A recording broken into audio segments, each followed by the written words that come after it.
அனைவருக்கும் வணக்கம். நம்ம காட்டுக்கு பக்கத்து காட்டுக்காரங்க 5 இலப்பில் உழுது மக்காச்சோளம் பயிரிட போகிறாங்க.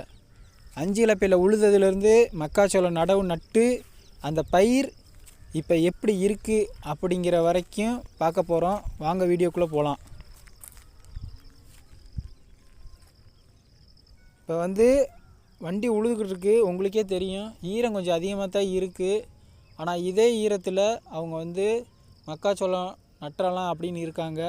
என்ன காரணம்னா, இது இனிமேல் மழை காலம். இந்த ஈரம் உணரட்டும், உணர்ந்ததுக்கப்புறம் நம்ம நடலாம் அப்படின்னு அவங்க நினச்சாங்கன்னா, மழை பெஞ்சிருச்சுன்னா அதுக்கடுத்து உழவும் ஓட்ட முடியாது, புல்லும் வெயில் அதிகமாக வளர்ந்துடும், நாட்கள் மாறி போயிடும், பட்டமும் மாறிடும். நாட்கள் மாறிடுச்சுன்னா பட்டமும் மாறிடும். அதனால் அவங்க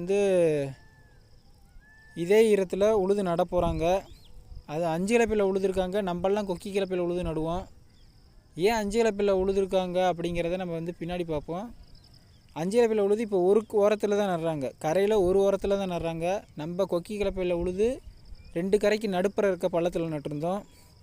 அந்த வீடியோ இருக்குது, பார்க்கணும்னு நினச்சா பாருங்கள். இப்போ இங்கே நட்டுக்கு இருக்காங்க. இந்த பக்கம் வண்டி உழுது இருக்குது, அந்த பக்கம் நட்டுக்கு இருக்காங்க. அந்த பனைமரத்துக்கு அந்த பக்கம் நட்டுக்கு இருக்காங்க.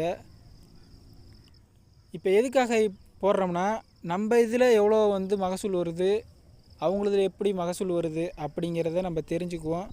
ஆனால் அவங்க கொஞ்சம் நெருக்க தான் நடுற மாதிரி எனக்கே தெரியுது. இப்போ நட்டுக்கு இருக்காங்க. அங்கே 5 இலப்பில் இப்போ ஒரு ஓரத்தில் நட்டுட்டு இன்னொரு ஓரத்தில் வேறு ஒரு வெள்ளாமல் பண்ணுறதா அவங்க சொல்கிறாங்க. அது சாத்தியப்படுமான்னு எனக்கு தெரியல. ஆனால் எனக்கு தெரிஞ்சு அது சாத்தியமே இல்லை. ஏன்னா மக்காச்சோளம் கொஞ்சம் வளர்ந்துருச்சுன்னா எந்த ஒரு வெள்ளாமே வராது. ஏன்னா நிழல் கட்டிச்சுன்னா எந்த ஒரு வெள்ளாமே வராது. இவங்க ஒருவேளை மகசூல் எடுக்கிற டயத்தில் மழை பத்தலைன்னா, மழை இல்லாமல் போச்சுன்னா போர் போட்டிருக்காங்க, சோலார் போட்டிருக்காங்க. அதை வச்சு மகசூல் எடுக்கலாம் அப்படிங்கிற ஐடியாவில் இருக்காங்க. அதுக்கு தான் 5 இலப்பில் உழுததே. இந்த காரணத்தினால தான் 5 இலப்பில் உழுதது. தண்ணி விடுற மாதிரி இருக்காங்க. இவங்க நட்ட சோளம் முளைச்சிருச்சு.